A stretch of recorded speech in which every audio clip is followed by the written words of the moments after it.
Aman gak sih investasi saham? Aman gak sih investasi emas digital? Aman gak sih investasi RDPU atau reksadana? Setiap kali gue share soal financial literacy, apalagi soal investasi, selalu ada aja yang nanya, aman gak sih kak? Gini-gini, gue jelasin pakai bahasa baik. Pada intinya, lo mesti paham 3 hal ini untuk tahu aman atau enggaknya. Pertama, lo mesti paham setiap investasi itu selalu ada resikonya. Lo mesti tahu kategorinya itu masuk ke kategori low risk atau high risk. Kalau low risk ya cenderung stabil, kalau resikonya tinggi ya cenderung volatil atau naik turun kayak roller coaster.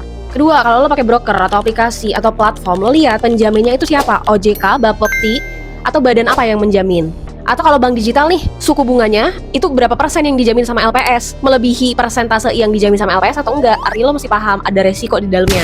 Kenapa lo mesti paham? Ya supaya lo tahu kalau amit-amit terjadi sesuatu, lo tahu harus ngadunya itu kemana. Tiga, balik lagi dan balik lagi, aman gak aman itu tergantung profil resiko masing-masing. Apakah lo sandwich? Apakah lo tulang punggung keluarga? Apakah lo udah punya anak atau belum? Punya dana darurat atau belum? Apakah penghasilan lo tetap atau serabutan setiap bulan yang gak menentu?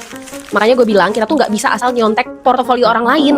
Orang beli saham apa lo ikut beli saham apa, orang beli emas lo ikut beli emas, padahal lo nggak tahu sama sekali resikonya, asal beli-beli aja. Atau jangan-jangan nih duit yang lo pakai buat investasi itu bukan uang dingin, alias lo tuh belum punya dana darurat kalau amit-amit terjadi sesuatu gitu. Sedangkan investasi itu nggak liquid atau susah dicairin.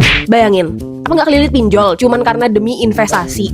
Fondasi awalnya banget ya, atur cash flow, tahu cash flow lo, pengeluaran dan pemasukan lo itu berapa. Nah jadi lo ketahuan nih, oh uang sisa setelah gue belanjain kebutuhan tuh kira-kira segini setiap bulannya. Jadi gue tuh bisa invest kira-kira ya 100.000 lah per bulan. Dan semua itu nggak akan bisa lo tahu kalau lo nggak punya catatan keuangan.